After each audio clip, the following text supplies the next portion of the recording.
This is Joe Biden. On May 11th, 2022, standing behind a comically large lectern, Biden delivered remarks at the 40th International Brotherhood of Electrical Workers Conference. Is Delaware in the house? Anybody from Delaware?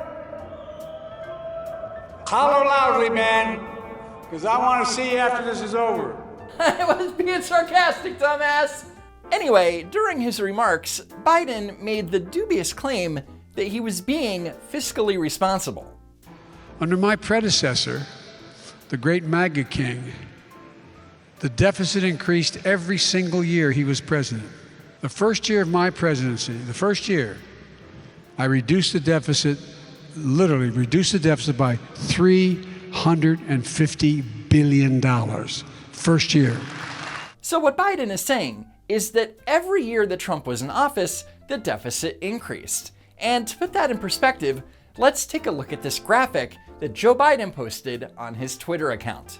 In 2020, the federal government blew out the deficit because of coronavirus spending. In 2021, under Biden, you can also see a huge deficit. In fact, the second largest on record. But Brandon is claiming that he reduced it by over $350 billion.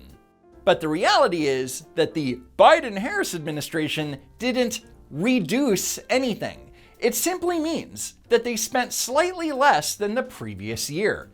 And the only reason that it was lower than the previous year is because Biden's Build Back Better plan didn't go forward. Thank God. And this year, we're on track to cut the federal deficit by $1.5 trillion, the biggest decline in debt ever in American history. But by his projection, which I'm sure is going to be way off, in fiscal year 2022, there's going to be a deficit of at least $1.25 trillion, which of course would be the third largest budget deficit on record. So in reality, Biden is essentially bragging that he's adding over $1 trillion to the national debt. Thanks, Joe Obama. So for this next bit, I have to do a little setup. There's an old saying in politics, you got to dance with them what brung ya. And to explain its meaning, here's the late great Molly Ivins. It's one of the oldest sayings in politics. You got to dance with them what brung ya. And what it means is that when you get to public office, you vote with the folks who put you there, and that used to mean your constituents, the people who voted for you. But more and more what it means is you vote with the special interests who put up the money to get you to public office. And now, let's watch Joe Biden butcher one of the oldest sayings in politics. And folks, there's an expression where I come from.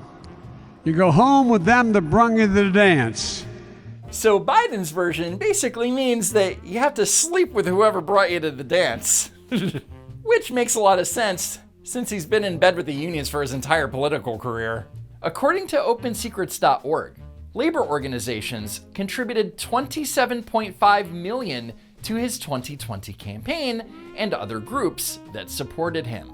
You all brought me to the dance, and I mean it. And now I'm gonna go home with you. Next, Biden talks about how he supposedly struggled financially after his wife and daughter perished in a car accident 50 years ago, so he could talk about the cost of childcare. One of the things I found out was, how am I going to take care of my two little boys? Almost 3 and almost 4. I couldn't afford daycare. I couldn't afford childcare. Not a joke. I was making $42,000 a year, which was a lot of money as a U.S. Senator. I couldn't afford it. Biden's claim that he couldn't afford childcare is horseshit. According to the Consumer Price Index inflation calculator, Biden's annual salary of $42,500 in 1973 would be the equivalent of $288,000 today. But don't cry for Joe Biden, folks, because eventually he figured it out.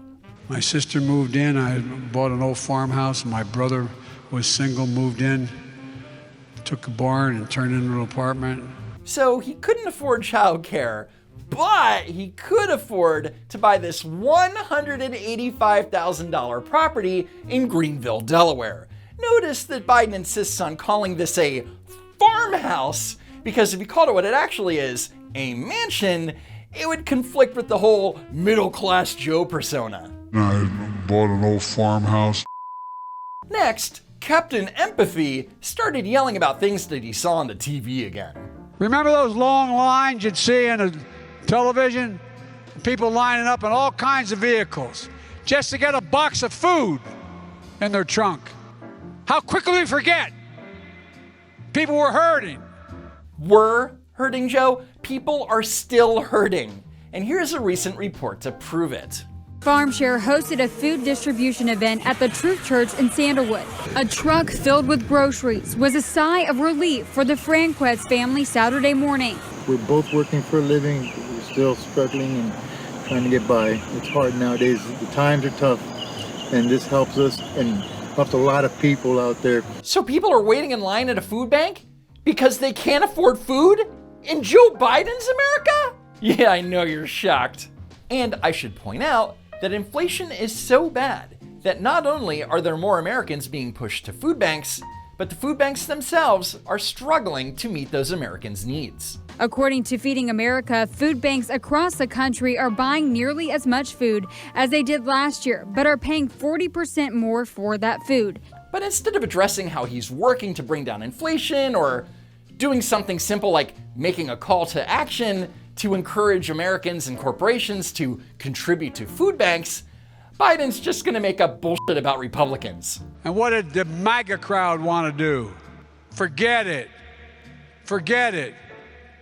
Says the man that won't even acknowledge that it's been happening throughout his entire term. God, this is the United States of America. The idea that people would have to wait in line an hour, hour and a half to get a box of food in their trunk. It's just unbelievable. It sure is, Joe.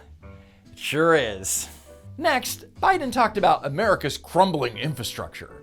Here in Illinois alone, there are over 6,000 miles of highway, 2,300 bridges in poor condition. This is the United States of America. The idea we have bridges that are collapsing or about to collapse, I really mean it. It just drives me crazy to think about it.